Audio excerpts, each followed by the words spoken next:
are coming on the air tonight with the showdown between the White House and its own backyard after the president's unprecedented move to federalize the police here in Washington, D.C. We'll tell you how the mayor is responding tonight to what she calls a takeover and how this may unfold over the next few weeks. Then the dramatic rescue at a deadly explosion at a Pennsylvania steel plant. We'll show you the moment that facility blew up when we take you to the scene in just a minute. Plus, an armed carjacking straight out of Hollywood, literally. The manhunt in L.A. tonight for two suspects whose high-speed escape was all caught on camera. And the new study giving hope for people fighting one of the deadliest kinds of cancer, the game-changing vaccine that could prevent it from coming back. Plus, we've got some breaking news just into us. What we're learning about a shooting near a Target in Austin, Texas, that left two people dead. Police are giving an update right now. We've got our team scrambling on that. We'll have more in just a second. Hey there, I'm Hallie, live in Washington, now the site of President Trump's federal takeover of the police department, a move the mayor has just called late today unprecedented and unsettling.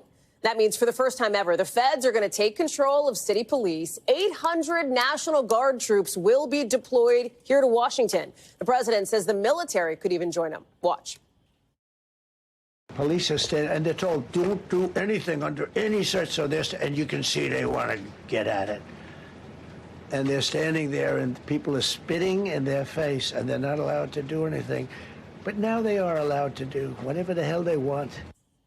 Okay, this is a big escalation. It is. It's objectively an escalation with a lot of questions, too, on how it's going to work. And there's been plenty of pushback as well. You're looking at some of the protests when the president announced this takeover. He is painting an apocalyptic picture of crime in Washington.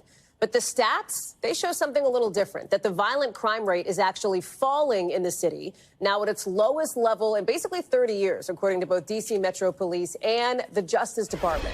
Let me bring in Vaughn Hilliard now, Vaughn, you're both outside the White House and inside Washington, D.C. at the nexus of this, big story here tonight. What else do we know about the plan, and what about the logistics? Who's involved? Are they carrying weapons, et cetera?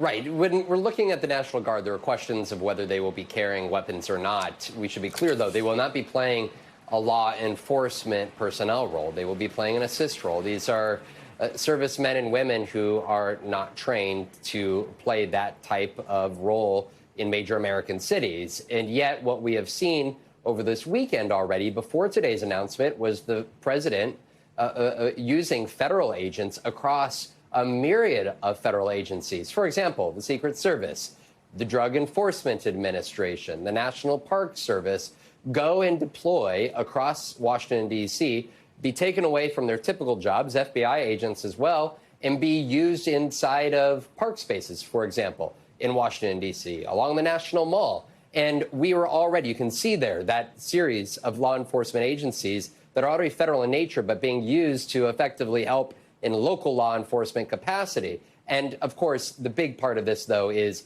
the federalization, the invoking of the Home Rule Act here by the president, putting his Attorney General, Pam Bondi, in charge of the Metropolitan Police Department, along with the head of the Drug Enforcement Administration. This is not typical, Hallie. It's also interesting here is when Mayor Muriel Bowser, who obviously runs Washington, spoke about this, her tone was notably non-confrontational, and that seems very intentional on her part. It doesn't sound like they have a lot of legal options by which to move forward from here, given that the president is basing this move on this, rarely used old law. Right. This is, if we're going to get at the power dynamic here, of how folks are trying to handle Donald Trump, whether they be tech CEOs or whether they be Republican members of Congress or a Democratic mayor of Washington, D.C. Muriel Bowser has taken the approach over the last months of, as to your point, trying to not be confrontational. She's trying to get a new football stadium. I'm not saying this is why, but there is a lot at play here. She's trying to get a new football stadium to be built here, for example, in Washington, D.C., and moved from Maryland. That has federal ramifications, and the president could be a buffer to that happening. I want to let you listen to her press conference here a couple hours after the president had his own. My tenor will be appropriate for what I think is important for the district. And what's important for the district is that we can take care of our citizens. And even just yesterday in a social media post, Hallie, the president suggested that he liked Muriel Bowser. She has not been forceful in the way that Gavin Newsom has, for example, when Donald Trump deployed the National Guard into the streets of Los Angeles. And so the question here is, after 30 days, will the National Guard end its tour in the streets of D.C.? Will he stop having the federalization of the local law enforcement? I think there's a lot of questions, and clearly the Democratic mayor is trying to figure that out. Here's another quick one, Vaughn, another quick question. Does this spread to other cities? You heard the president specifically reference, I think it was Chicago, L.A., for example. Is that realistic? The president could move on to these cities next. Look, he's attacked over the course of all these years places like Baltimore and Atlanta, folks will recall in his first term. He's already sent the National Guard into Los Angeles, and during his first administration, he used federal law enforcement to go into American cities in the aftermath of the George Floyd protests. And so this is somebody who has been keen to the idea of using the military in American streets here, and he's clearly doing it here in Washington, D.C.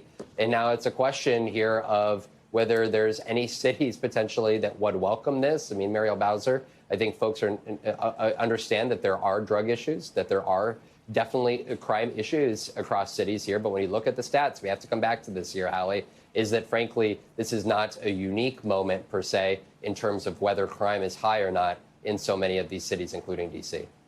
Vaughn Hilliard live for us there in Washington. Vaughn, thank you.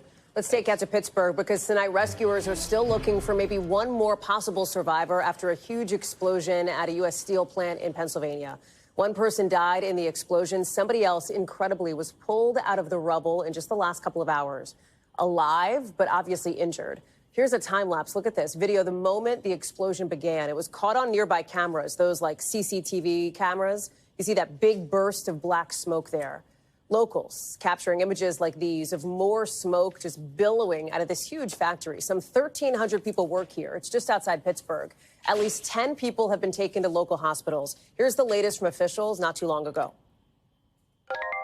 Our efforts are very focused on rescue at this point. We are still engaged in the incident. It is continuing to be ongoing. Now, out of essentially more precautions, local health officials are telling people nearby, stay inside, close the windows, try not to breathe in any air outside. NBC's Marquise Francis is following this one. Talk us through what we know about this plant, what we know, importantly, about the urgent search and rescue that's happening now, and anything else about the survivor who was pulled from the debris. Yeah, Hallie, I mean, as you noted, this remains an active investigation. However, that plant facility is in stable condition right now. But as you're seeing on the screen, that black smoke pluming from the facility, this was hours ago. But the U.S. Steel Clairton Coke Works plant in Clairton, Pennsylvania, as you noted, about 30 miles outside of downtown Pittsburgh, has been plagued with safety issues at least since the 1960s. It's a large facility, about 400 acres, as you noted, about 1,200 workers, and they produce a coke material, which is something that's crucial to fuel and reducing agent in steel production. It's the largest in the U.S. and possibly the world. Workers and residents nearby have complained that the gases from the facilities have actually led them to becoming sick. Officials in the past have said it's led to lung cancer and other issues. And there was a fire as recent as 2018, and this facility has been under consent decree. But how exactly did this explosion happen today? According to officials in that presser this afternoon, they said that multiple batteries actually exploded, which caused the explosion. We actually heard from a witness from our local affiliate, WPXI, who spoke about hearing that explosion firsthand. Take a listen.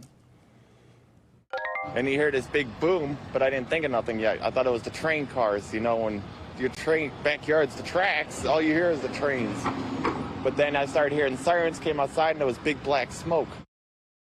And this has been an all-out effort all afternoon. There's been 20 EMS agencies, 14 fire departments, and all four local emergency just dispatchers responding, including 911 and fire marshals. So a tragic scene unfolding, but it seems like at least we're getting some answers, getting to near the end. But one dead, one missing, and just a lot of cleanup on the way. Hallie? Marquise Francis, thank you very much. We're going to be checking back on that scene, I know, in the next hour. Appreciate that. Let's get to some other breaking news right now, this time out of Texas, where we have learned in literally the last maybe 3 minutes that 3 people are now dead, shot and killed at the parking lot of this Target store in Austin. Officials have just wrapped up an update, and that is what we've learned. We initially thought 2 people had been killed. That number is now 3. We're learning a bit more about the suspect as well, who I believe is now in custody. Aaron Gilchrist will check me on that as he's covering this one for us. Do we know anything else about this suspected attacker, about a motive, et cetera? So, Hallie, at this point, nothing about a motive, but a wild scene played out in Austin just a little while ago. As you said, this news conference with the police department there just wrapped up in the last couple of minutes here, and we've been able to learn a few details about how this all unfolded. It was about 2 o'clock in the afternoon, a little after that, local time in Austin, Texas, when police say someone with a gun went into the parking lot at this Target store and started shooting. We know that there were at least 3 people who were shot and killed in this incident. Apparently, the suspect here then jumped into a car and took off from the scene there in Austin outside this Target store. At some point, wrecked the car that he had taken and then went into a car dealership and took one of the cars from the dealership and was eventually caught by police in Austin. As you said, there is a 32-year-old white male suspect who is in custody right now. Police say that there were 2 people who died on the scene there. One person, according to the fire department, was taken to a nearby hospital and was pronounced dead at the hospital as well. At this point, we don't know about the motive. That is really, Hallie, the outstanding question right now. Police say that the suspect they have in custody is someone they know, someone who has had some interaction with law enforcement in the past, someone who does have a history of mental health issues as well. They're still trying to figure out exactly, though, what led up to this. Police said they don't know if there had been some sort of a confrontation, some sort of conflict in that parking lot, but they're trying to figure that out now and come up with what led to this shooting, Hallie. Aaron Gilchrist, much to follow on that front. We'll check back in with you if we learn anything else. Thank you. Also tonight, some 30-plus million people are facing extreme weather as we speak, from flash flooding to wildfires, even some funnel clouds. Look at this. This is some new video just into us from some spots in the Midwest.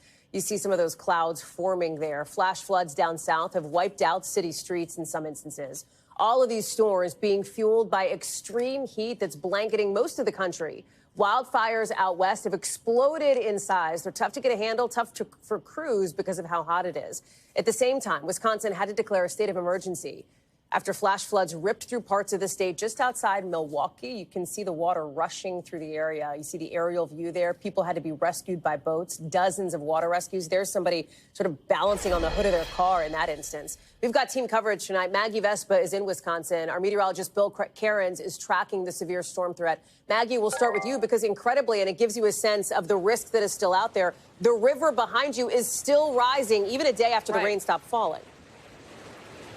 Exactly. It's still rising, and the flood alerts, Hallie, have actually been extended into Wednesday now in isolated pockets, including this one. I'll step out of the way. You can see the Fox River. This has been rising since the Today Show this morning, up over this kind of pedestrian walkway. And then if we move over here to my right, you get an idea just of how high it really is and how fast this water's moving. But, I mean, let's bring back that video from the weekend, because this has been a harrowing 48 hours here in Wisconsin, really just the greater Milwaukee area. We've had homes flooded, cars submerged, 65 water rescues and near drownings just in Milwaukee alone, according to the fire department there. Jerry Bresky lives just outside Milwaukee, but he was one of those water rescues across the area on Saturday. He and his family, his teenage kids, their 2 dogs, their cat, his wife, they all had to pile into a fire department boat to get out of their home as water surged into the basement. Here's part of our conversation with him earlier. We just decided to wait it out, thinking that it was just going to come up a little bit and then reside, but it did not. I heard a crash in the basement, and that's when I went down to look, and it was just gushing in. Just like it was coming down that hill so fast, and it hit that window so hard, it was like the Titanic. And you saw, by the way, that pile of his possessions, frankly, on the front lawn in front of him. It's just all waterlogged, destroyed possessions, things that were in his basement, things that were on his first floor. He told me you don't realize how much stuff you have in your basement until it's all destroyed, and you basically have to chuck it all. That's what his family's doing today. It's happening across the area, Hallie, and as you said, some bodies of water here still rising, so I'll let Bill elaborate. But frankly, from what we're seeing, the threat not over in this scenario, unfortunately. Maggie Vespa live for us there in Waukesha. Maggie, thank you. And Bill, she has teed you up on this front, right? Talk us through it.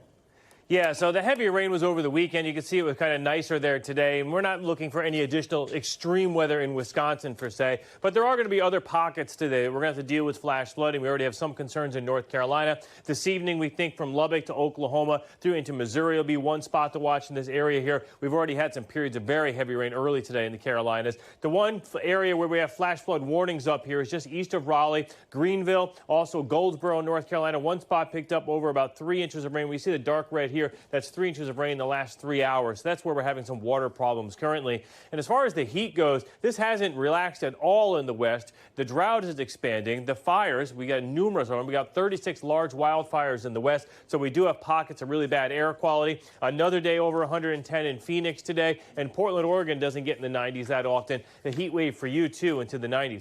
The other thing that happened today, we're now getting to the peak of hurricane season, the peak 2 months. We expect big storms during the next 2 months, and it looks like we're about to track our first one. This is now Tropical Storm Aaron, just off the coast of Africa. We have got a long time to watch this one. It's going to take at least a week to even get near any land areas, and then possibly it may curve out to sea anyways. But this does look to become a major hurricane by the time we get to Saturday, so that gets everyone's attention. And what everyone wants to know is what's the odds it gets to the east coast of the United States. These are all of our European ensemble lines, tweaks of the forecast, and almost all of them threaten more Bermuda and turn it out to sea, Hallie. Only a couple of these lines get close to the East Coast. No actions are needed now. Don't cancel any vacations, but do know in about a week from now, we will be closely watching a storm near the U.S. East Coast. Bill Cairns, you're always giving us the early jump on what to watch on those things. Bill, thank you very much. We'll talk again, I'm sure. Back here in Washington, President Trump not answering, perhaps not hearing a shouted question on the latest twist in the Jeffrey Epstein saga after a judge is now throwing cold water on the White House push to release grand jury files in that sex trafficking case against Epstein's convicted accomplice, Ghislaine Maxwell. The judge says nothing in the documents would actually give anything new to people about the case and that the materials don't identify anybody other than Epstein or Maxwell as having sexual contact with a minor. But here's the interesting thing, too, beyond just the substance, it's the tone of this, because the judge is accusing the Justice Department of putting forward what he calls a disingenuous argument that the grand jury record would be an untapped mine, quote unquote, of new information.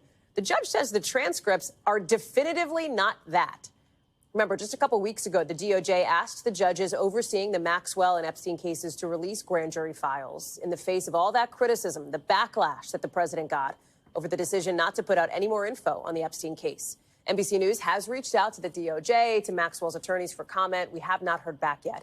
Let's go to Tom Winter. And Tom, the judge is accusing the White House of using this transcript request as a, I'm quoting here, as a diversion, right? Explain that. Yeah, Hallie, the judge was pretty specific on a number of angles, as you referenced before. First off, the idea that there would be anything new in this, he said that the Maxwell grand jury materials would bring to light meaningful new information about Epstein and Maxwell's crimes or the government's investigation into them is demonstrably false. He says at one point there is no there. He does reference in his court filings a number of things that people have been asking about. He says, look, there's no discussion or identification of any client of Epstein or Maxwell. There's no additional information about the manner and means of their crimes or how this investigation started. And so the judge really took him to task there as far as this effort to provide more information or transparency. And then, and we can look at it now specifically, the filing that references the attempt by the Justice Department in what they're doing here. Member of the public appreciating that the Maxwell grand jury materials do not contribute anything to public knowledge might conclude that the government's motion for their unsealing was aimed not at transparency, but at diversion, aimed not at a full disclosure, but at the illusion of such, basically making the point, look, these guys knew that there wouldn't have been new information in here, and yet they asked for it anyway, Hallie. This isn't the end, because we're still waiting to hear from a judge in the New York case against Epstein on grand jury transcripts there, right? Do we have a date we're looking at? Yeah, that's right, Hallie. So that's a little bit of a different case because Epstein, of course, is deceased. That case never went to trial. So some of the factors that took place in the Maxwell decision or some of the issues that factored into the Maxwell decision are not necessarily the same for Epstein. We don't have a specific timing on it. There have not been any additional requests for more information from the judge in that case. So it is possible. But again, some high hurdles here for this information to come out. It is possible we could get some of that. I do want to remind everybody though, that, again, it were not witness upon witness that was heard by the grand jury for Jeffrey Epstein. We're talking more about law enforcement summary witnesses, and all of that information would have gone into the indictment. You and I have lost track about how many times we've discussed that. Hallie? Tom Winter, thank you very much for staying on top of this case with your deep expertise. Also tonight, new anger, new frustration from some at the CDC over what they describe as dangerous rhetoric about the agency and vaccine safety, connecting it to that deadly shooting we told you about Friday near the agency's headquarters in Atlanta. We brought you that as breaking news on the show. You remember some of these scenes. Members of the accused attacker's family telling police he'd made suicidal statements in the past and recently blamed some of his health issues on the COVID vaccine, according to a senior law enforcement official briefed on the investigation. The health secretary, Robert F. Kennedy Jr., visiting CDC headquarters today, according to a person familiar with that trip. Employees were told to work remotely this week. They've got an all-hands set for Tuesday, although it's not clear if Kennedy will appear. A spokesperson for HHS saying Secretary Kennedy has unequivocally condemned the horrific attack and remains fully committed to ensuring the safety and well-being of CDC employees. Priya Sridhar is live for us in Atlanta. She is joining us now. Priya, you have talked to some of these CDC employees who are sort of directly pointing the finger at their boss for some of the rhetoric that they say has made them kind of uncomfortable. Yeah, that's right, Hallie. You know, many of the CDC workers, both current and former, that I spoke to said they're angry, they're scared, but frankly, they're not surprised that this happened. They feel as though their profession has been under attack since COVID started about 5 years ago, but they really feel as though it's ramped up and escalated during the Trump administration. And it began with those 2,400 layoffs that occurred earlier this year. And they believe that this attack on Friday was a physical manifestation of the way that they've been feeling over the last several years.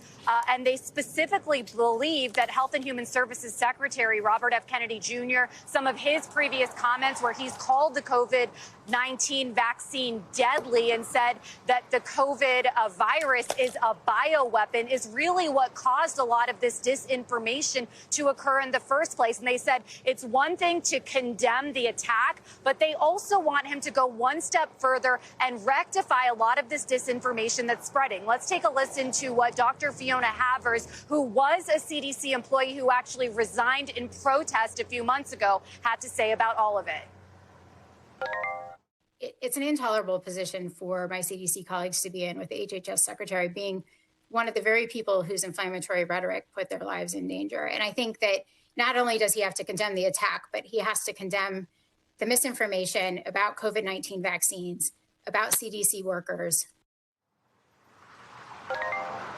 And many of those employees are also calling for Secretary Kennedy's resignation. I got an opportunity to speak with the head of the CDC Workers Union, and she said that many of them don't feel comfortable coming back to work until some more security measures are put in place. They say that they're lucky that this time around the gunman wasn't able to penetrate the fence here, but they say they don't feel comfortable at this point that couldn't happen in the future, Hallie. Priya, anything else on the suspected shooter, this person's background? I know that you've mentioned we don't have an official motive from police, but we do have a lot of reporting around what law enforcement officials are describing that his family told them. Yeah, that's right. So GBI, the Georgia Bureau of Investigation, have identified the suspect as 30-year-old Patrick Joseph White of Kennesaw, which is about 30 minutes away from where I'm standing. We got a chance to go to his neighborhood on Saturday and speak to some of his neighbors. Many of them were very surprised, obviously, to hear that he was potentially responsible for this attack. They say he was a handyman in their neighborhood who used to mow people's lawns and walk people's dogs. But we did speak to a neighbor who wanted to remain anonymous, who said that he had expressed to her on multiple occasions this kind of anti-vaccine sentiment, and that specifically he believed that the COVID-19 vaccine was essentially made him sick. And so it seems like we're hearing from a variety of people, including the mayor of Atlanta, who said that this person was known to them in some capacity. So it'll be interesting in the coming weeks to hear what investigators have to say officially about that motive, Hallie. Priya Sridhar live for us there in front of the CDC. Priya, thank you. President Trump today says he's going to know within 2 minutes. Within 120 seconds, how that summit with Vladimir Putin is going to go once they both get to Alaska, saying during those talks, he's going to try to push for some land back for Ukraine. Russia's occupied a big portion of Ukraine. They've occupied some very prime territory. We're going to try and get some of that territory back for Ukraine. Well, the Ukrainian president, Volodymyr Zelensky, you see him here, says that's basically the only condition. He says his country is not going to give any territory to Russia. So that's one of the big questions about all of this. Will Zelensky be pushed to accept whatever deal Putin might agree to? Andrea Mitchell is joining us now. Would be tricky for Zelensky to do that if he is not in Alaska, right? And right now, there are no indications that he is going to be in Alaska on Friday. There are no indications that he's going to be invited, but he will be part of talks on Wednesday, importantly, with a virtual meeting with President Trump and Vice President Vance. Look, he is really cut out of this. And the problem of this whole summit is that, first of all, Vladimir Putin gets a big victory by getting a U.S. summit with making no concessions and not having a ceasefire. They're still attacking. Simply by stepping onto U.S. soil, you're saying that that's a win for Putin. And he's not accepted a ceasefire for months, which led to some disappointment expressed by the President Trump, just in the last couple of weeks. I'm disappointed with Vladimir Putin. He hasn't agreed to a ceasefire, et cetera, which was the first pivot that he made, against sort of more of an embrace of Putin. And today, again, he was criticizing Zelensky as though Zelensky had started the war, not acknowledging that Putin had invaded. Talk more about this meeting on Wednesday, this discussion on Wednesday, because European allies will be involved in that as well. Right. And you talk about the embrace or the lack thereof with Putin. It has also been a complicated relationship between President Trump and some of these folks in Europe as well. No, absolutely. He's been developing a much closer relationship, as J.D. Vance did, with the Brits just by being there on the weekend with the foreign secretary, spending time going fishing and all of that, getting to know you. But the bottom line is the Europeans have a lot at stake here. They have spent the equivalent of what the U.S. has spent so far to arm Ukraine. They don't have the weapons that are as good. So now what the President Trump pointed out today was that we are selling it to them. That means money to the U.S., to U.S. manufacturers, and then they are providing it to Ukraine. So that is now giving them a very big stake. And they have, there's the stake for Poland, for the Balkans. The theory by critics of all of this is that if Putin gains territory back from Ukraine even though he's the invader, that he can go next to Poland, to the Balkans. Who's next is the question. Finland, Andrea, I know you are not a betting woman, and I'm not asking you to make any bets, and I'm not asking you to whip out a crystal ball and make a prediction here. But based on your years of experience covering issues like these, based on the people that you're talking to, the many sources you're in touch with, your reported analysis, what is a reasonable expectation coming out of Friday into Saturday? Like, what is reasonable for us to maybe be talking about on Monday, do you think? I think that Ukraine has lost a big step here, that Ukraine will be the loser in terms of land, and that there'll have to be further negotiations. The Europeans will get involved, but Ukraine has, fewer cards to play, as President Trump said from the get-go. Russia has the biggest backer in the U.S. Andrea Mitchell, plenty for you to watch, our chief Washington correspondent, later this week as well. We'll talk again. Please come back. Thank you. I didn't ask you to make any bets, for the record. Very good. Nobody's betting. Thank you so much. Appreciate that. Coming up, we got a lot more to get to here on the show, including the massive manhunt happening now in L.A. for two carjackers after a high-speed chase. We'll tell you how police are trying to track them down. Plus, is Taylor Swift about to make a major announcement? Could it be a new era? We'll tell you what has some Swifties convinced a little bit later in the show.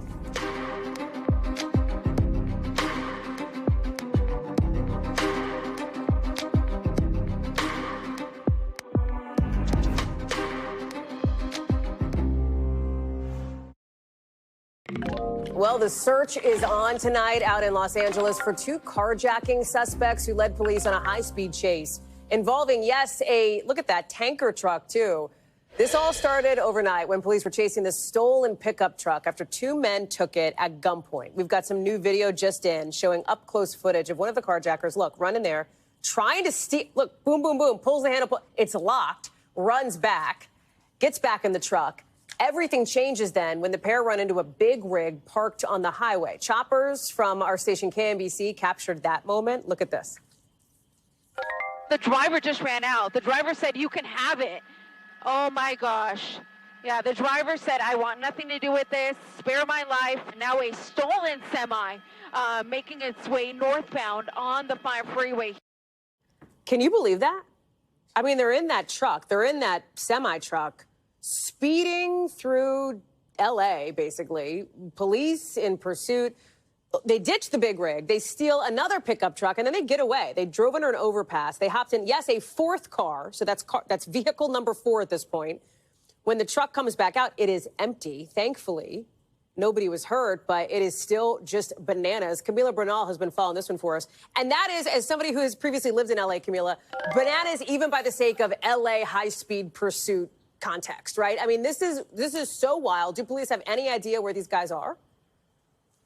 Not as far as we know. We've been asking the entire day what happened here and where these 2 suspects are. No word on arrest yet. They were able to get away, as you mentioned, as they went through an underpass. It's unclear if they stole that 4th car or if there was essentially a getaway vehicle just waiting for them in the underpass. So they had a 3rd stolen car, went through that underpass, and that's how they were able to escape in this black sedan. So what's likely is that police are searching for that black sedan and the 2 people involved. And of course, there's so many questions as to, do you continue to chase people like this, or do you stop and just let them free? And so there's really a fine line here. When they were on the highway, the California Highway Patrol, they backed off because when they were in that semi and driving the wrong direction, they essentially said it is not safe for us to pursue these 2 people. And so that really is the big question, because if they're able to get away, the problem there is, does this inspire other people to continue to do this? This is clearly a problem in Los Angeles. It happens over and over again. The number of police pursuits in LA was higher last year than the year before. So then what do you do with it? We continue to ask the police department, the sheriff's department, and today at least we have not gotten any answers, Hallie. Not to mention, apparently these people were armed, right? Yeah, and this was in the beginning of this entire situation. It happened at around 10 p.m. last night, and someone reported a carjacking at gunpoint. And so it appears that the owner of the first car that they stole tried to maybe chase them in some way, and that's when they fired at him. Thankfully, that person is okay. He was not injured in any way. But of course, from the very beginning, authorities knew that they were armed. And this entire chase lasted about an hour and a half. It was a long time. They went from north of LA, then eventually made it downtown through the neighborhoods. This was a very long pursuit, and everyone essentially was watching last night here in Los Angeles, Hallie. Camila Bernal watching even now to see if these suspects are caught. Exactly. Camila, thank you very much. Let's get you over to the 5 things our team thinks you should know about tonight. Number 1, a New York man was shot and killed over the weekend in Puerto Rico. As we're learning more about him, 25 years old, he was there for vacation and to see one of the Bad Bunny concerts going on. Police say he was at a bar in the La Perla neighborhood when somebody started shouting. The neighborhood apparently has a reputation for violence. Police are still investigating. Number 2, President Trump extending the pause on the most punishing tariffs for stuff coming in from China for another 90 days. The rate was supposed to go back up at midnight tonight, but now the punt. A White House official tells CNBC the president signed that executive order today, so November 9th is the new date to circle on your calendar. I'm sure you still have a calendar with all those key tariff dates, right? All of it comes after negotiations between the U.S. and China last month in Stockholm. Number 3, take a look. 2 Chinese military ships colliding in the South China Sea today. The Philippine Coast Guard says China was trying to block their ships in what they call a risky maneuver. But Chinese officials say they took necessary measures to expel these other ships from the water. Look at some of that very dramatic video. It's the latest escalation in a long-running territory dispute in the South China Sea. Number 4, AOL is going to officially pull the plug on dial-up internet. Here's how I know if you're a millennial or not. Do you hear the little noise in your head when this logo plays? If you do, you are my people. Everybody had to dial in with the phone line to get the internet back in the olden days. It's the end of an era for AOL. It's obviously a long time coming, but it'll be officially discontinued at the end of September. Number 5, Travis and Jason Kelce teasing a very special guest on their podcast that has a lot of people talking.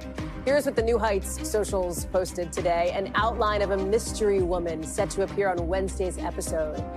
Could it be, maybe, Taylor Swift, of course, Travis Kelce's girlfriend?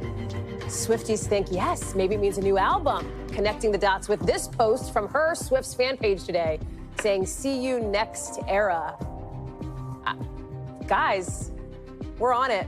We'll just stay with HJN. We're going to tell you if she's on the podcast or not. We cover it all here on the show. Coming up, including, by the way, major health news, like a potential game changer for treating pancreatic cancer. We'll tell you how a new breakthrough vaccine could help folks live longer. That's next. Plus, the very scary moment at sea. Oof, we're going to show you the rest of this heart-stopping video in just a sec.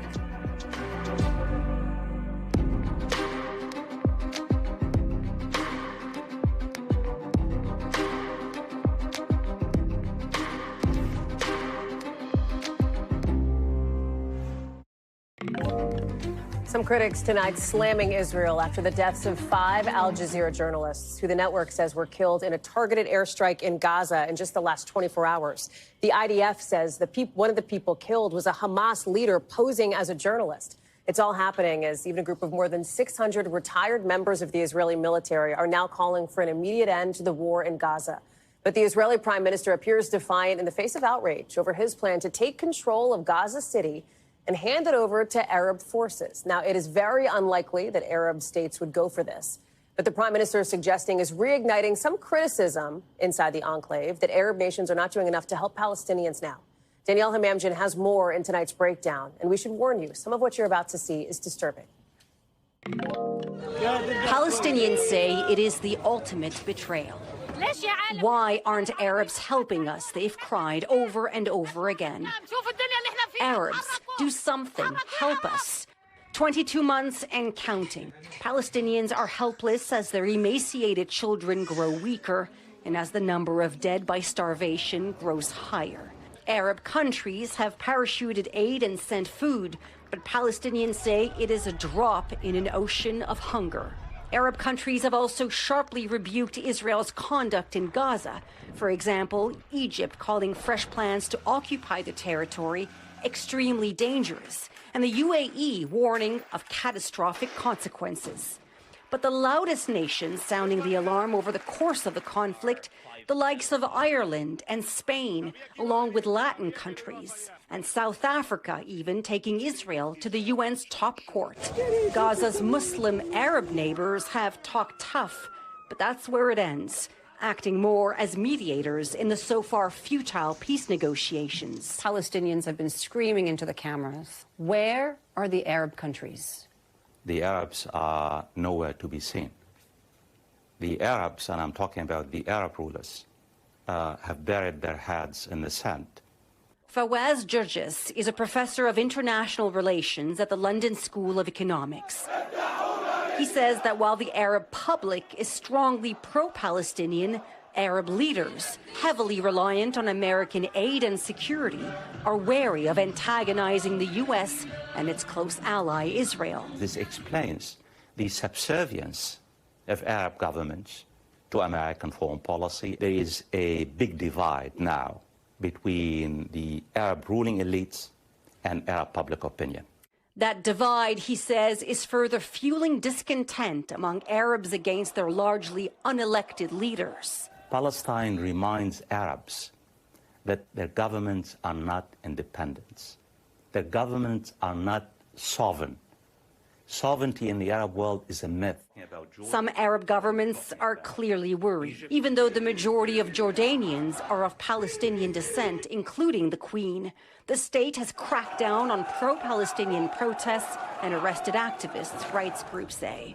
The government citing security concerns. Egypt has also carried out arrests and violently dispersed protests, according to rights groups, the government there citing anti-terror laws. And Gulf states have largely maintained diplomatic and trade ties with Israel, even while other countries discuss sanctions.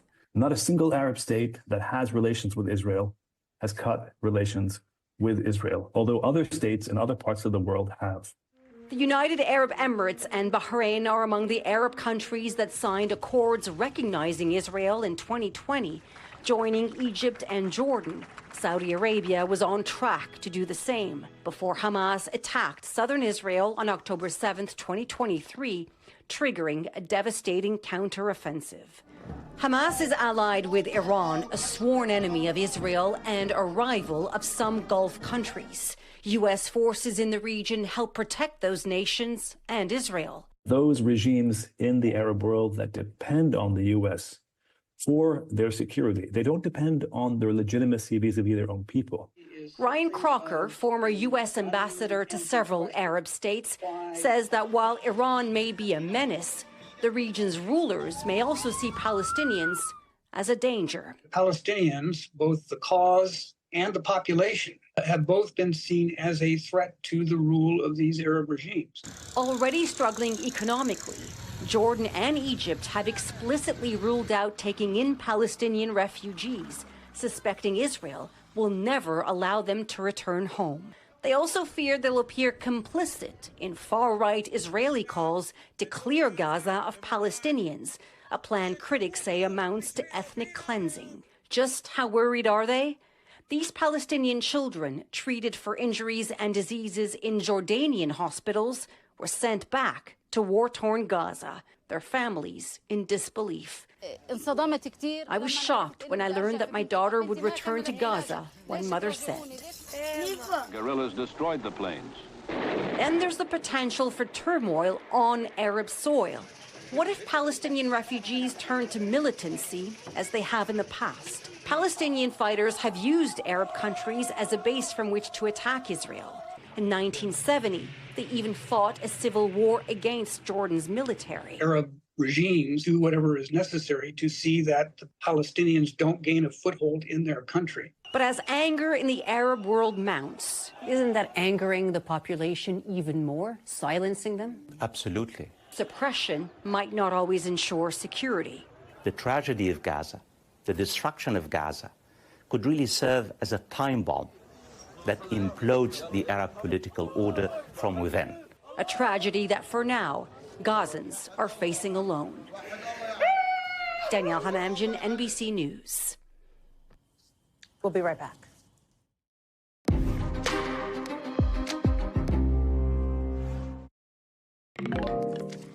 A breakthrough new study shows a new one-size-fits-all vaccine could give new hope to stop pancreatic cancer from coming back.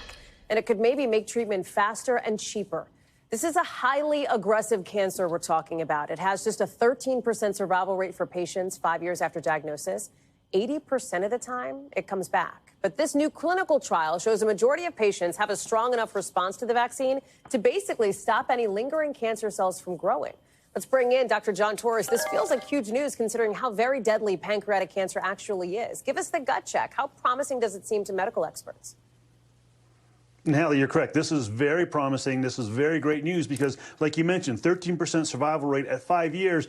But if you look at people whose pancreatic cancer has metastasized, had to move to other parts of their body, we're talking a 3-year survival rate. Yet this vaccine here was able to get the immune system to go ahead and fight against what's called a KRAS mutation. This is a mutation that a lot of pancreatic cancers end up the tumor has. And once it can identify that, the immune system can then attack it. 2/3 of people had very responses to this, good responses, and a few of them were actually what we called super responders. In other words, they're able to really aggressively attack that tumor to the point where the average survival for these people that were involved in the study, 25 people, was 29 months. Again, look at that compared to that 3% survival at 5 years if it's spread outside of the pancreas. And so this is extremely good news. The other good news, which you brought up right at the beginning, is this is a one-size-fits-all, as opposed to some vaccines that are tailor-made, personalized, that take longer to develop. This is off the shelf, can work for any kind of pancreatic cancers at this point, at least in this type of study. And they're doing further studies to see how far they can develop this, Hallie.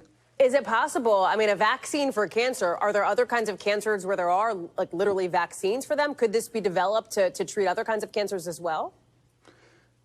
You know, that's a great question. And right now they have vaccines that can try and treat pancreatic cancer, bladder cancer. They're looking at some for skin cancer as well. And they're showing really great promise with that. The reason they're able to do this at this point is because of the mRNA technology, which we talked about last week, has been defunded at this point. And that mRNA technology, which came out during the pandemic, has shown great promise at trying to get these cancers under control through the immune system. We just need to make sure we can carry that forward, Hallie. Dr. John Torres, it's always, I think, a nice thing when we can come on and give promising news about the potential to treat cancer. So we're so glad to have you with this big medical study. Appreciate you. Thanks, Dr. John. NBC News covers hundreds of other stories every day. And because it can be tough to read or watch or listen to them all, our bureau teams have done it for you. This is what they tell us is going down in their regions in a segment we call The Local. From our Northeast Bureau, nearly 200,000 people up in New Jersey are being told boil your water for a fourth straight day. That's after a huge decades-old water main burst on Friday in Paterson. As of today, the city said repair could still take another day, so they're giving out bottled water to anybody who needs it to use for anything they need it for. Out of our Western Bureau, look at this yacht, 75 feet, getting tossed around like a little toy by waves off the coast of Honolulu. It ended up getting thrown off course. It lost its propulsion. It ran aground about 60 feet offshore, a.k.a. it got stuck. Bystanders say the waves nearly flipped over the boat. 2 crew members were on board when all this happened, but fortunately, they are both okay. And out of our Southern Bureau, a special happy birthday today to this little cutie, Grandma Uma, the hippo at the San Antonio Zoo, 51 years young. Still, she's one of the oldest hippos living in human care. She had a little sweet treat to celebrate. Who among us? Uma, she's just like us.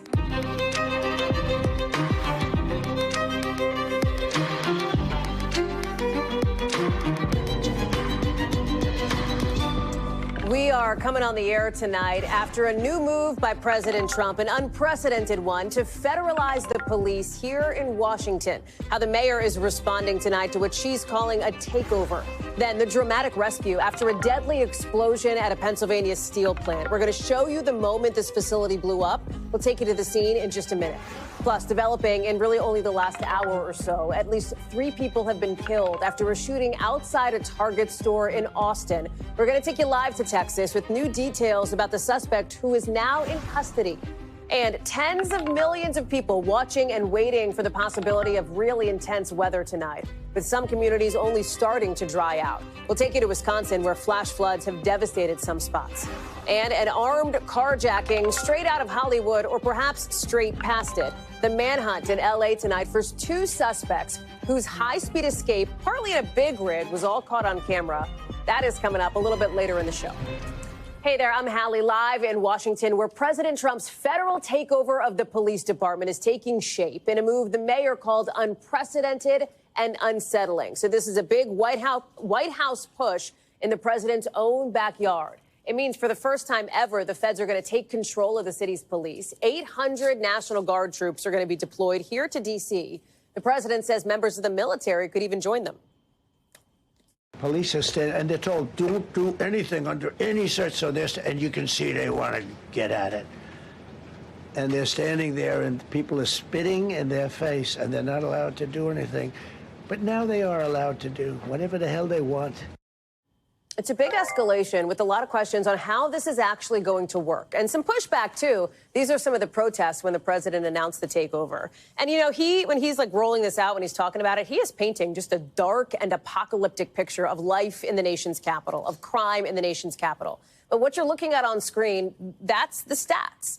The story that those describe is very different, showing that total violent crime is actually going down in the city.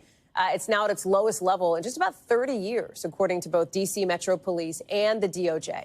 I want to get to Vaughn Hilliard now. And Vaughn, I think it's important we show that context here because in many ways today, you kind of heard the tale of 2 cities, the president's version and the mayor's version as well.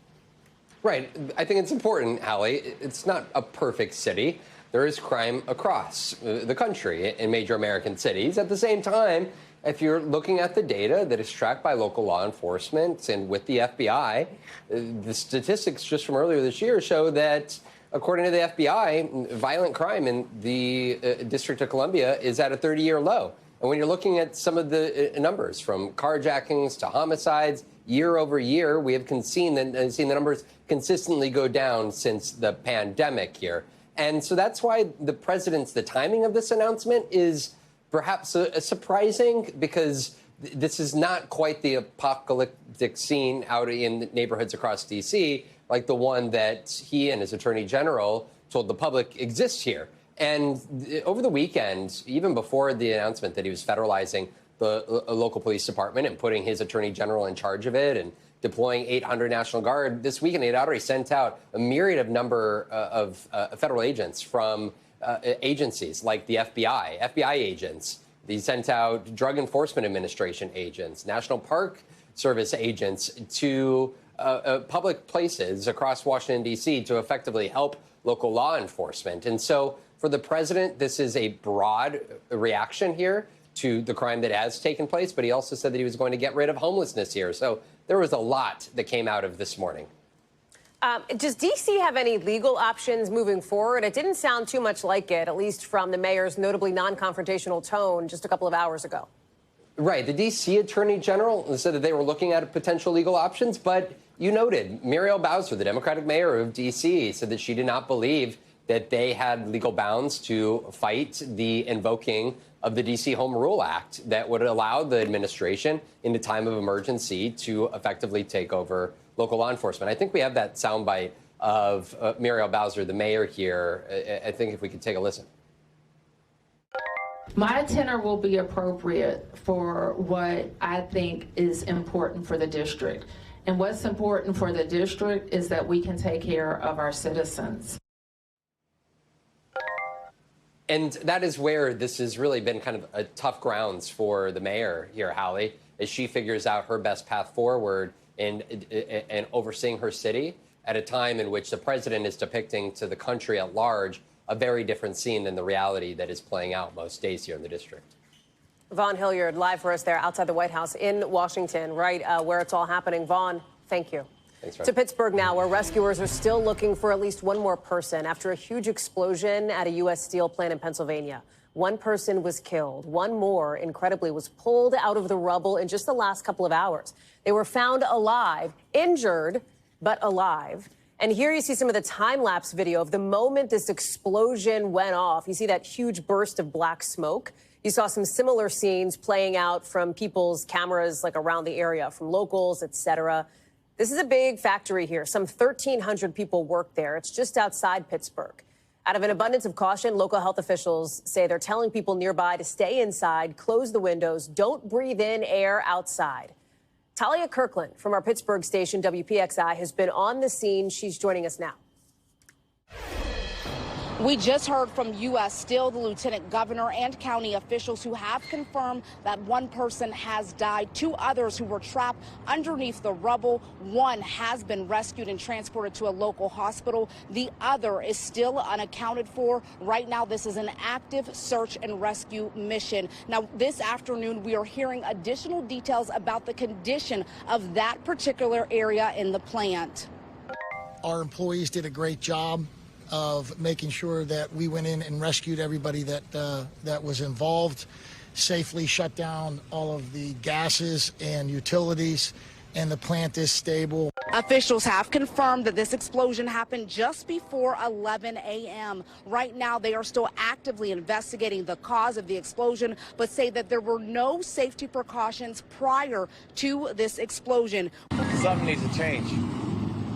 Either they need to do more safety measures here or let the people know, the citizens and stuff around this area.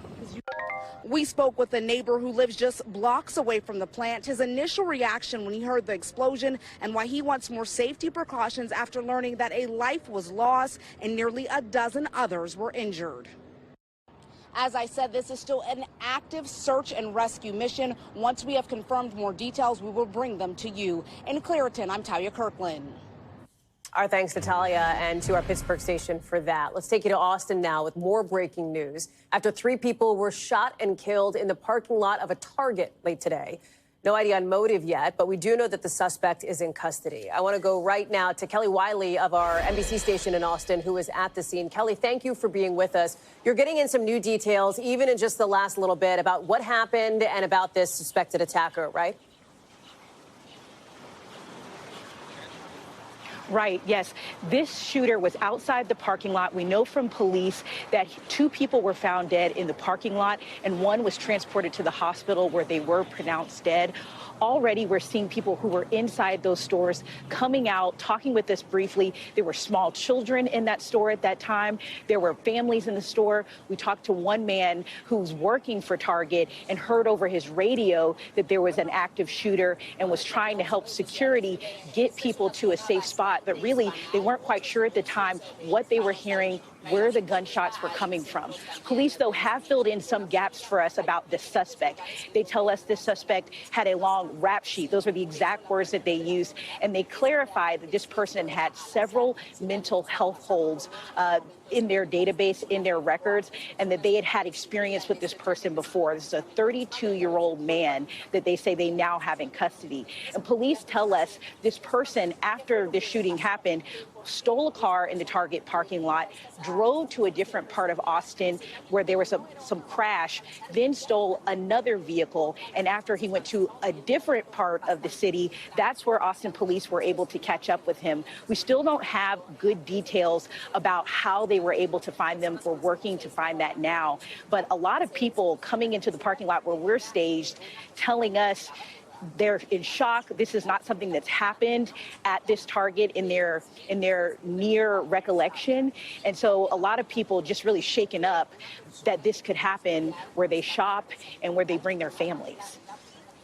Kelly Wiley live for us there in Austin, Texas, from our station in the area. Kelly, thank you very much for being with us tonight. Appreciate that. Also tonight, you've got 36 million people across the country facing the possibility of intense and maybe severe weather tonight, from flash floods to wildfires, some extreme storms. Look at some video of this lightning strike. You see it knocking out power lines there on both the left and right of your screen. A fireball. Police say nobody got hurt, fortunately, in Mount Pleasant. But boy, that looks nasty to be driving through. And how about this? Funnel clouds forming in Nebraska. This is a scene playing out again and again, including roads turning into rivers because of so much flash flooding.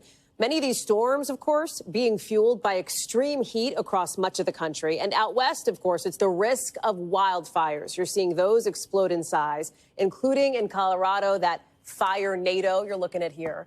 Wisconsin has declared a state of emergency, asking for federal help to clean up after flooding outside Milwaukee.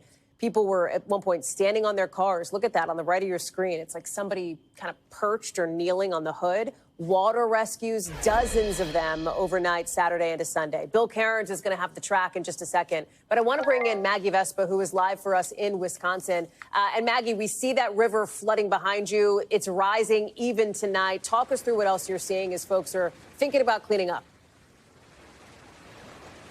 Yeah, Hallie, definitely a lot there. We'll start with this river, though, because the rain, as you point out, has been done for more than 24 hours. But, I mean, look at this. The Fox River has been rising up this pedestrian walkway closer to the bridge really all day long. This after that record rainfall just slammed the area late Saturday night into Sunday, 14.5 inches, a potential record, a record in this area. The video from this weekend, too, of just how bad this flooding got, is really staggering. We're seeing homes flooded. We saw car after car. You saw some of it at the top there, submerged with people stranded on top of their cars. Milwaukee Fire reporting 65 water rescues and near drowning Saturday night. We talked to one man earlier, Jerry Bresky. We have video of him and his family getting rescued from their home in the area. Local officials say, look, in their words, no municipality could have put up with or handled this amount of rain coming this quickly. Here's some of a press conference they held earlier about this flood. This is basically a summer's worth of rain in one event, in a singular event. That is an enormous amount of rain that our community had to deal with. So we're stepping up city services, and there's not any system in the country that can handle that kind of volume that fast. And this is where you see the Milwaukee River go up 8 inches in a period of 60 minutes.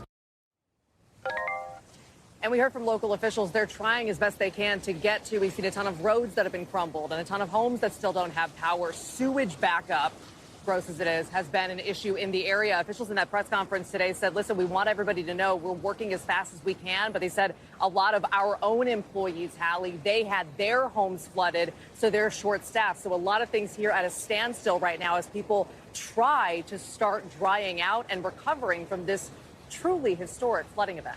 Hallie. Maggie Vespa on the ground for us there in Wisconsin. You can see the water rushing past behind you. Maggie, thank you. Let me bring in Bill Cairns, as promised, who is joining us now. The floods, the fires, the fire NATOs, the regular funnel cloud tornado. Like, there is so much to watch tonight. What's most pressing to you? Part of the flash flood threat. I mean, that's what we've been focusing on for the last at least 6 weeks. We've had numerous events in all different areas of the country. This latest, obviously, in Wisconsin. We're watching today mostly in areas of the Carolinas and in Oklahoma. So we do have a flood watch that's up for Oklahoma City all the way down to Wichita Falls, Texas. You notice we do have a couple flash flood warnings right on the Oklahoma border with Kansas. I've been tracking some very strong thunderstorms from Oklahoma City to just outside of Tulsa. And these are slow moving. They're kind of training in the same spots. So if we're going to get any really bad flash flooding, it looks like it'll be in and around the Oklahoma City area. We want to see these storms moving. It's when they sit over the same spot like they did in Wisconsin. That's how you can get these like historic amounts of rain. When we go into the west, it's the opposite. We love rain. We can't get a drop. 36 large fires now burning. This shows you where some of the smoke is. And the problem is that it's really hot, extremely dry, and the drought is now widespread from Arizona northwards all the way to Montana. It's not so much in California where we had the historic, like, decade-long drought, but all through the Intermountain West, especially that rough terrain where firefighters struggle to fight the fires. It's just bone dry.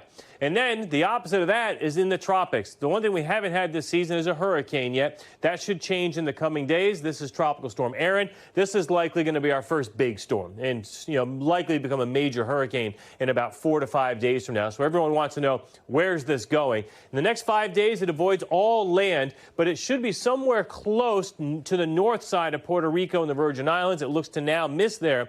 We're going to be watching these squiggly lines for at least the next 7 to 8 days. These are all our spaghetti lines. These are all possible tweaks of the model forecast to show, the range of possibilities. Harmlessly out to sea or coming dangerously close to the Bahamas. Most likely, Hallie, of course, is somewhere in the middle. But all interest on the East Coast, you don't need to cancel plans. You don't need to go out and buy, hurricane stuff yet. But make sure you have your plan in place, and you already should have your hurricane supplies anyways. Well, that's right. It's just about that time of year, and it has been. Bill Cairns, thank you. Appreciate you. Back here in Washington, President Trump either not hearing or not responding to a shouted question from a reporter today on the latest twist in the Jeffrey Epstein saga, with the judge now throwing cold water on the White House's push to release grand jury files in the sex trafficking case against Epstein's accomplice, his convicted accomplice, and former girlfriend, Ghislaine Maxwell. He says the judge says nothing in the documents would actually provide anything new about the case. He says nothing in the materials identifies anybody other than Epstein and Maxwell as having sexual contact with a minor. So that's the substance of it. But then there's the tone, because the judge is also accusing the Justice Department of putting forward what he calls a disingenuous argument that this grand jury record would be like an untapped mine of new information. He says, you see it there, he says the transcripts definitively are not that. It was only a couple weeks ago that the DOJ asked the judges overseeing the Maxwell and Epstein cases to release grand jury files in the face of all that backlash for the White House, for the president, over the decision not to put out any more info on the Epstein case. NBC News reached out to the DOJ and to Maxwell's attorneys for comment. We have not yet heard back. I want to bring in Tom Winter now. It's not only what the judge is saying, it is also how he's saying it. Yeah, that's exactly right, Hallie. And I think it's important to remember, by the way, this grand jury doesn't have a lot of information or didn't hear from a lot of witnesses because at the time, Jeffrey Epstein was traveling all over the world. And because of his passports and his foreign connections, it may have been difficult for the Justice Department to extradite him back to the United States. There were real serious security concerns and operational security concerns when it came to Jeffrey Epstein. And then later with Ghislaine Maxwell, you'll remember we talked about it just over the last couple of weeks, how they found her phone was wrapped in tinfoil. She bought a house under somebody's assumed name. So they're really trying to keep the amount of witnesses called before this grand jury small. And it's one of the reasons why the judge took aim at the Justice Department's efforts here, saying the entire premise of this effort to unseal the documents, its entire premise is that the Maxwell grand jury materials would bring to light meaningful new information about Epstein's and Maxwell's crimes or the government's investigation into them is demonstrably false. And then you see on screen the response with respect to the government's effort here, that it was not aimed at full disclosure, but at the illusion of such, again, ties it back to that point. The federal prosecutors knew the size and scope of the grand jury materials here. It was just a single FBI agent and an NYPD task force officer that were called before the grand jury. It wasn't like there was a conga line of witnesses. So that's really why the judge, not just taking aim at this motion from a legal perspective and its precedent and the case precedent, but also kind of attacking this entire effort. Tom Winter, keeping an eye on all things related to this sprawling case and its many tentacles back here to Washington. Tom, Thank you very much. Also tonight, new anger and new frustration from some at the CDC over what they describe as dangerous rhetoric about the agency and about vaccine safety, connecting it to Friday's deadly shooting near the agency's headquarters in Atlanta. We told you about this scene Friday. Remember, that was breaking news, the shooting there at just outside the CDC, with members of the accused attacker's family telling police he'd made suicidal statements in the past and had recently blamed his health issues on the COVID vaccine, according to a senior law enforcement official briefed on the investigation. You have the health secretary, Robert F. Kennedy Jr., visiting CDC headquarters today, according to a person familiar with the trip. Employees were told to work remotely this week. They've got an all-hands set for Tuesday, although it's not clear if Kennedy will appear. A spokesperson for HHS says the secretary has unequivocally condemned the horrific attack and remains fully committed to ensuring the safety and well-being of CDC employees. Priya Sridhar is joining us now. And Priya, it seems like from some of the folks that you talked with, current and former CDC employees, they were already feeling maybe tense and incredibly frustrated at how the tenure has gone so far over the course of the last 6 months. And then this very scary shooting happens. Walk us through what else you heard from them. Yeah, that's right, Hallie. Well, many of them expressed to me that they feel as though their profession is essentially under attack. And that started earlier this year at the beginning of the administration when 2,400 of them lost their jobs in essentially what was said to be a cost-cutting measure. And now they believe that this was essentially the physical manifestation of that attack. Hallie, today there's been a slow trickle of CDC employees, former employees, and their allies coming out here to the headquarters, putting signs on the ground next to me saying that the CDC is American. We love the CDC. We stand with our CDC employees. But many of them I spoke to said that they're not only placing the blame for this attack on the alleged gunman, they say they also blame Health and Human Services Secretary Robert F. Kennedy Jr. for his anti-vaccine rhetoric. He has made several comments in the past linking vaccines to autism and saying that specifically the COVID-19 vaccine is deadly. I got an opportunity to speak with the head of the CDC Workers Union about how they feel, and she said that many of them just simply don't feel safe going back into the office. Take a listen. It's like that same holding pattern that we've seen from employees who have been part of the reduction in force, where every day they don't know if they're going to still have a job. In this case, it's every day they don't know if they're going to have to return to that same traumatizing place where this all happened and be forced to work in it and pretend as if nothing happened.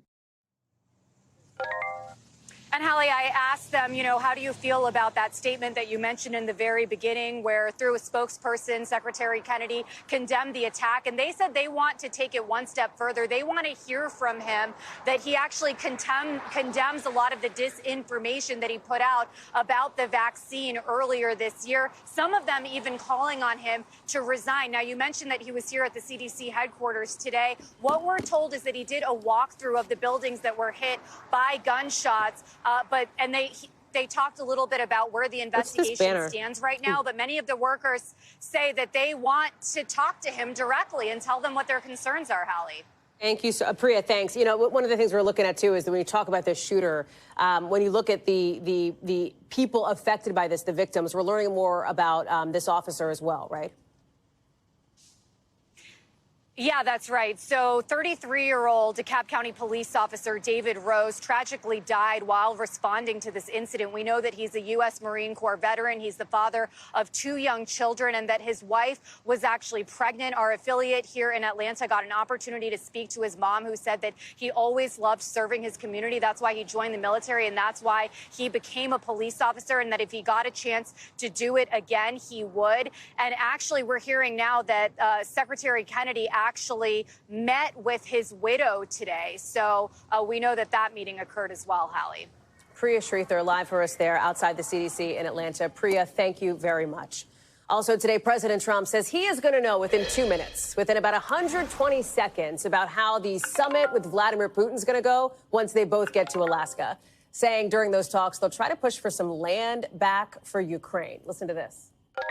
Russia's occupied a big portion of Ukraine. They've occupied some very prime territory. We're going to try and get some of that territory back for Ukraine. Remember, the Ukrainian president has said his country is not going to give any territory to Russia. None. So there's a huge question on all of this as we look ahead to these critical talks Friday. Will Vladimir Zelensky, the Ukrainian leader, is he going to be pushed to accept whatever deal Putin might agree to? I want to bring in our chief Washington correspondent, Andrea Mitchell, who's joining us now.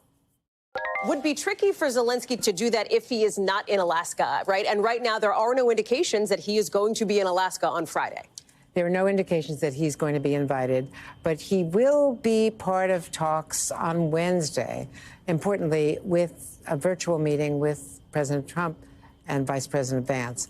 Look, he is really cut out of this. And the problem of this whole summit is that, first of all, Vladimir Putin gets a big victory by getting a U.S. summit with making no concessions and not having a ceasefire. They're still attacking. Simply by stepping onto U.S. soil, you're saying that that's a win for Putin. And he's not accepted a ceasefire for months, which led to some disappointment expressed by the President Trump, just in the last couple of weeks. I'm disappointed with Vladimir Putin. He hasn't agreed to a ceasefire, et cetera, which was the first pivot that he made, against sort of more of an embrace of Putin.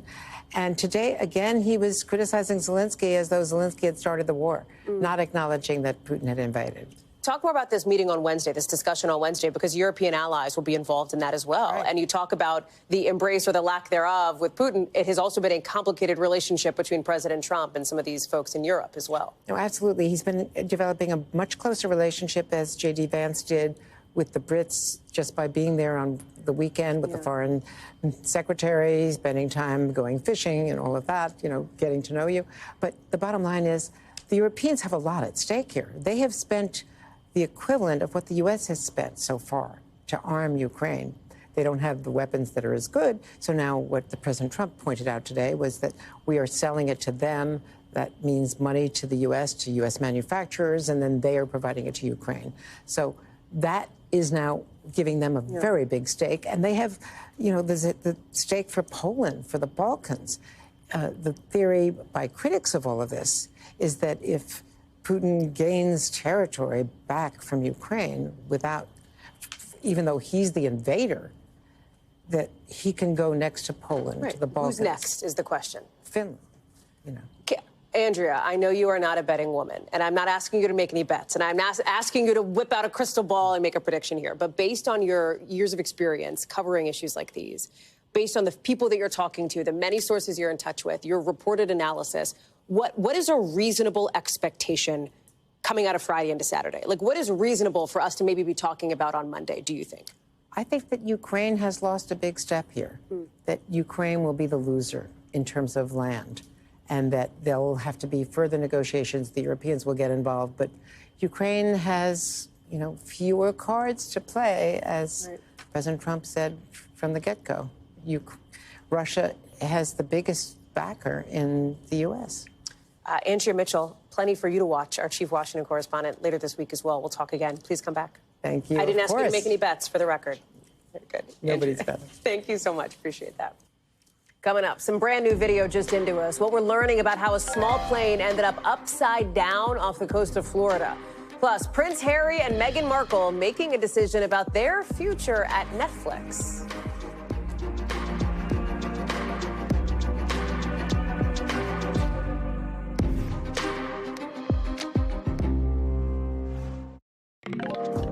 Let's get you over to the 5 things our team thinks you should know about tonight. Number 1, a Colombian senator and presidential hopeful has died about 2 months after he was shot.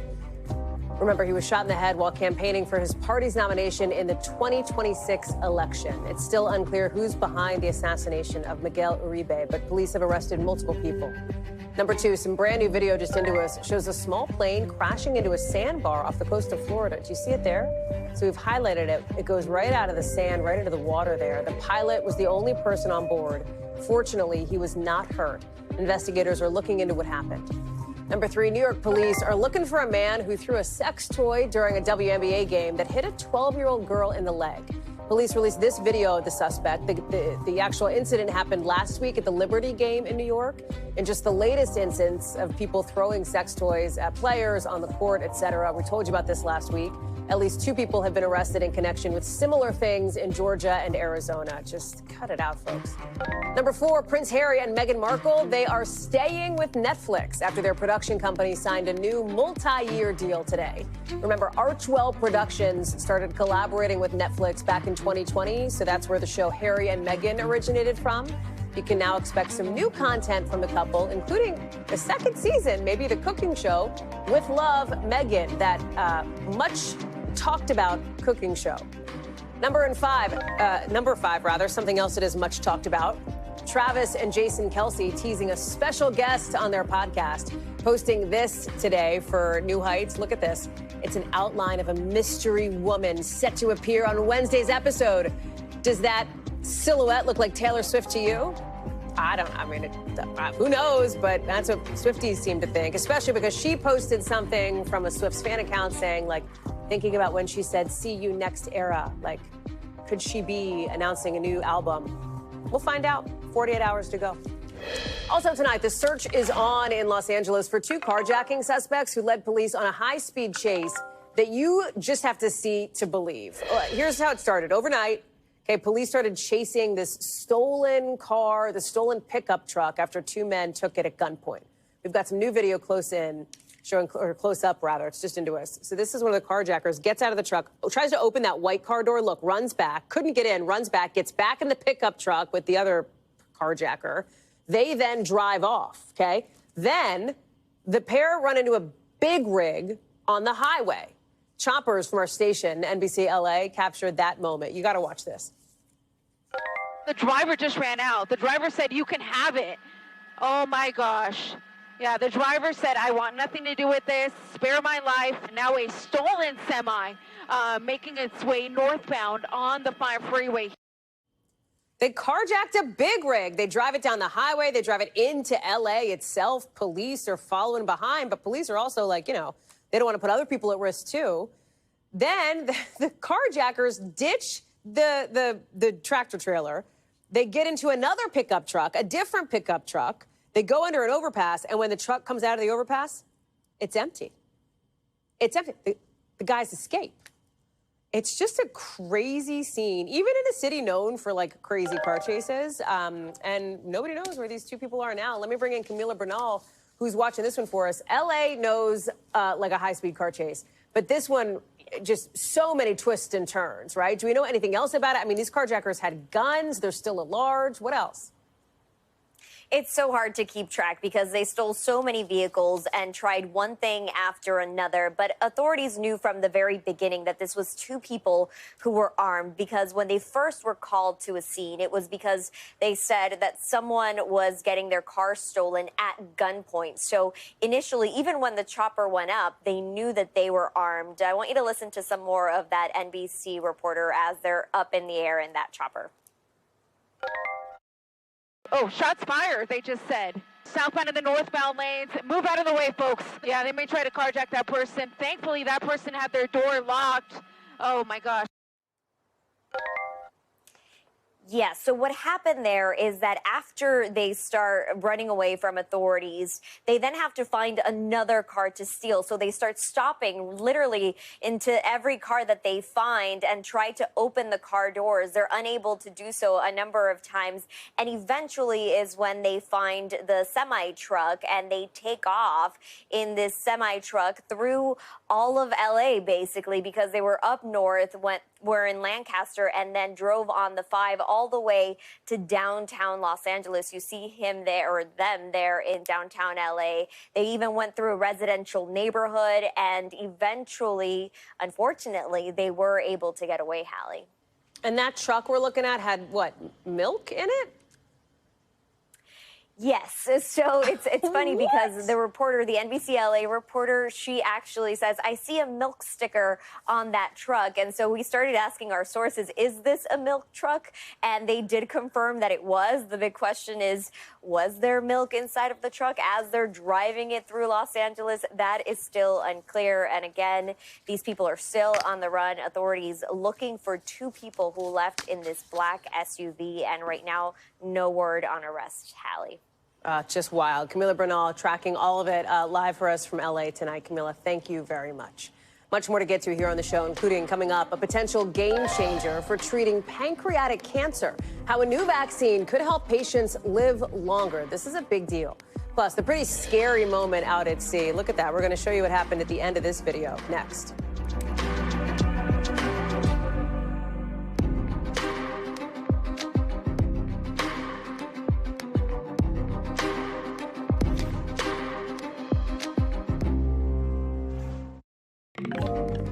Some critics tonight slamming Israel after the deaths of 5 Al Jazeera journalists who the network says were killed in a targeted airstrike in Gaza in just the last 24 hours.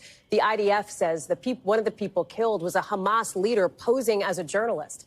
It's all happening as even a group of more than 600 retired members of the Israeli military are now calling for an immediate end to the war in Gaza.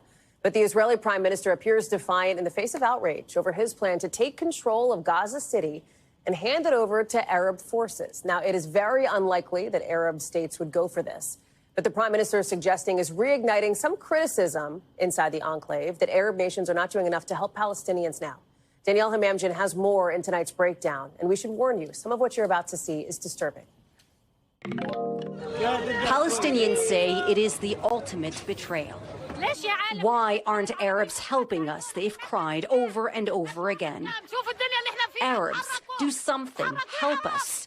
22 months and counting. Palestinians are helpless as their emaciated children grow weaker and as the number of dead by starvation grows higher. Arab countries have parachuted aid and sent food, but Palestinians say it is a drop in an ocean of hunger. Arab countries have also sharply rebuked Israel's conduct in Gaza. For example, Egypt calling fresh plans to occupy the territory extremely dangerous, and the UAE warning of catastrophic consequences. But the loudest nations sounding the alarm over the course of the conflict, the likes of Ireland and Spain, along with Latin countries, and South Africa even taking Israel to the UN's top court. Gaza's Muslim Arab neighbors have talked tough, but that's where it ends, acting more as mediators in the so far futile peace negotiations. Palestinians have been screaming into the cameras. Where are the Arab countries? The Arabs are nowhere to be seen. The Arabs, and I'm talking about the Arab rulers, have buried their heads in the sand. Fawaz Gerges is a professor of international relations at the London School of Economics. He says that while the Arab public is strongly pro-Palestinian, Arab leaders, heavily reliant on American aid and security, are wary of antagonizing the U.S. and its close ally, Israel. This explains the subservience of Arab governments to American foreign policy. There is a big divide now between the Arab ruling elites and Arab public opinion. That divide, he says, is further fueling discontent among Arabs against their largely unelected leaders. Palestine reminds Arabs that their governments are not independent. Their governments are not sovereign. Sovereignty in the Arab world is a myth. Some Arab governments are clearly worried, even though the majority of Jordanians are of Palestinian descent, including the Queen. The state has cracked down on pro-Palestinian protests and arrested activists, rights groups say. The government citing security concerns. Egypt has also carried out arrests and violently dispersed protests, according to rights groups, the government there citing anti-terror laws. And Gulf states have largely maintained diplomatic and trade ties with Israel, even while other countries discuss sanctions. Not a single Arab state that has relations with Israel has cut relations with Israel, although other states in other parts of the world have. The United Arab Emirates and Bahrain are among the Arab countries that signed accords recognizing Israel in 2020, joining Egypt and Jordan. Saudi Arabia was on track to do the same before Hamas attacked southern Israel on October 7, 2023, triggering a devastating counteroffensive.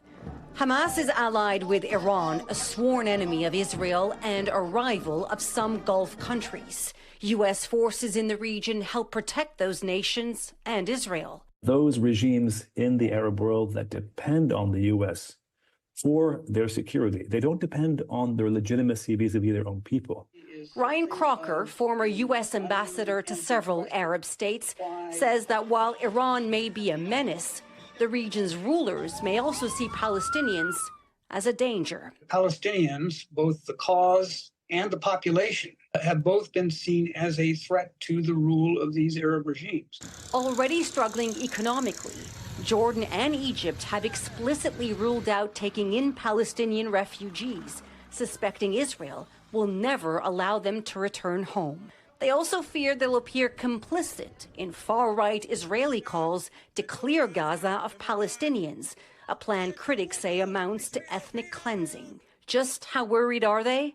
These Palestinian children treated for injuries and diseases in Jordanian hospitals were sent back to war-torn Gaza, their families in disbelief. I was shocked when I learned that my daughter would return to Gaza, one mother said. Guerrillas destroyed the planes. And there's the potential for turmoil on Arab soil.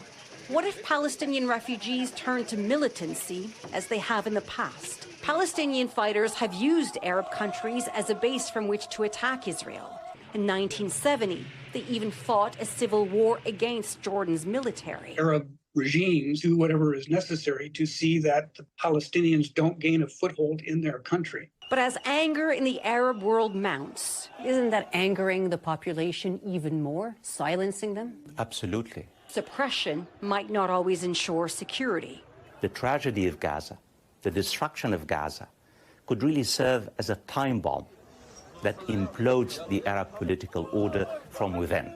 A tragedy that, for now, Gazans are facing alone. Danielle Hamamjian, NBC News. We'll be right back.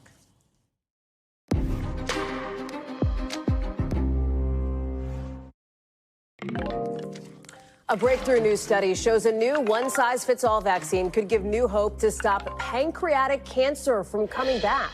And it could maybe make treatment faster and cheaper. This is a highly aggressive cancer we're talking about. It has just a 13% survival rate for patients 5 years after diagnosis. 80% of the time, it comes back. But this new clinical trial shows a majority of patients have a strong enough response to the vaccine to basically stop any lingering cancer cells from growing. Let's bring in Dr. John Torres. This feels like huge news considering how very deadly pancreatic cancer actually is. Give us the gut check. How promising does it seem to medical experts? And Hallie, you're correct. This is very promising. This is very great news because, like you mentioned, 13% survival rate at 5 years.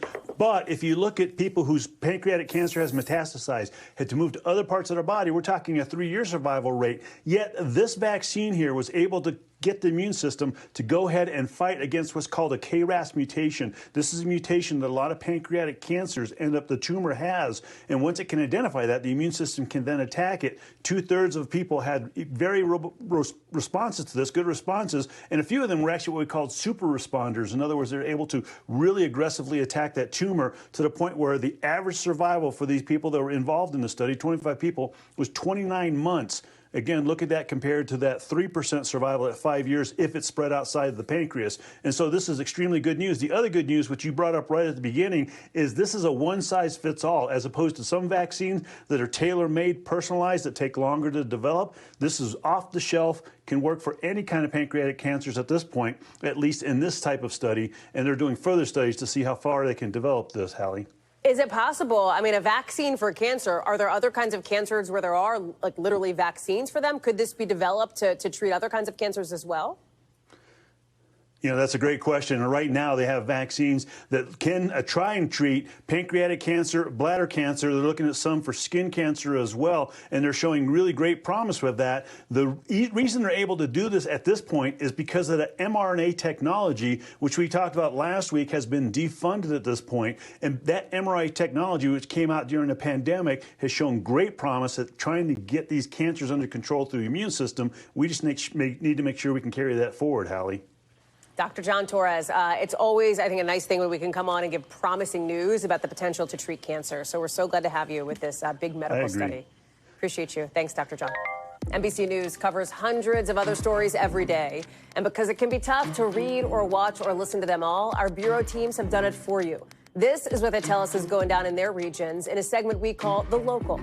From our Northeast Bureau, nearly 200,000 people up in New Jersey are being told, boil your water for a fourth straight day. That's after a huge decades-old water main burst on Friday in Paterson.